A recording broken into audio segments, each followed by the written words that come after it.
భూమి ఇంకా రూపం దాల్చకముందు, కాలం ఇంకా లెక్కించబడకముందు, మహిమ సింహాసనం నిలిచియుండెను. అక్కడ యుగ యుగాల రాజు మహిమ వెలిగెను. ఆయన చిత్తానుసారమే సృష్టి ఉనికిలోనికి వచ్చింది. ఆయన సేవకులై పరలోక దూతలు ఆయన మహిమను ప్రకటించిరి. ఆయన చిత్తానుసారమే సృష్టి ఉనికిలోనికి వచ్చింది.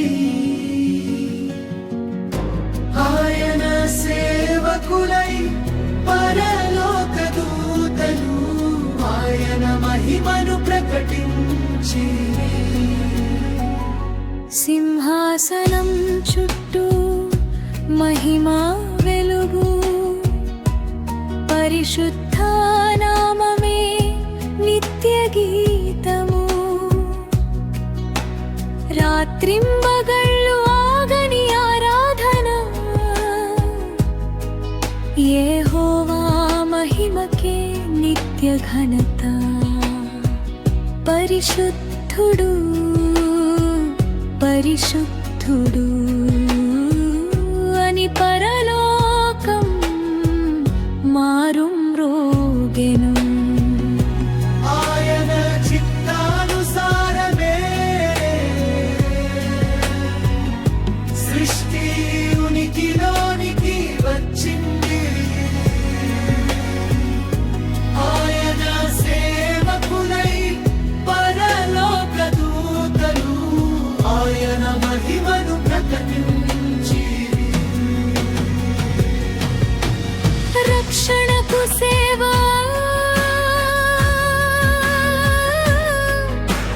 భయపడిన హృదయాలకు ధైర్యము, దేవుని ప్రజలకు సేవ చేయుటకు ఆయన పంపిన సేవకులై ఆయన చిత్తమే నెరవేర్చుదురు. మహిమ తమకై కాదు,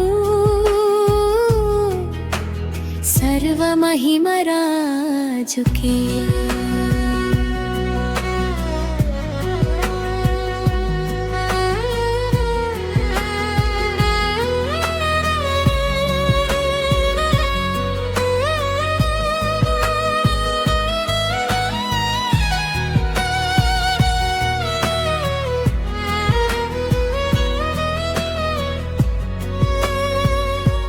యుద్ధం ప్రభువుదే, చీకటి ఎదురైన వేళ వెలుగు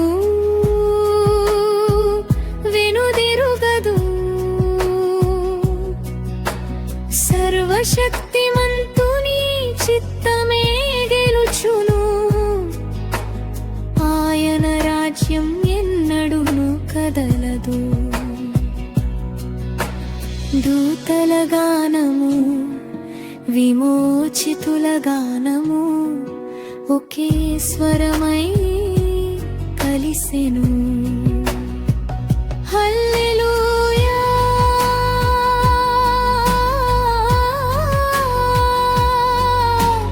సింహాసనమున ఆసీనుడైన వానికి హల్లెలూయా.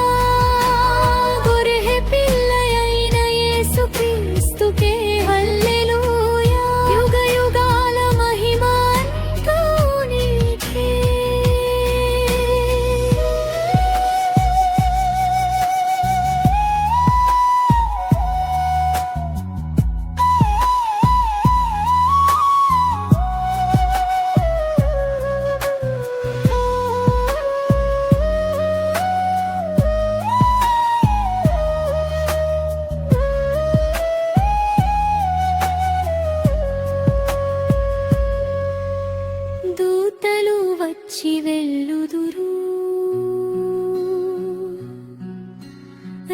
రాజ్యాలు లేచి కూలుదురు. కాలము గడిచిపోవును కానీ యేసుక్రీస్తు మాత్రమే నిముల నేడు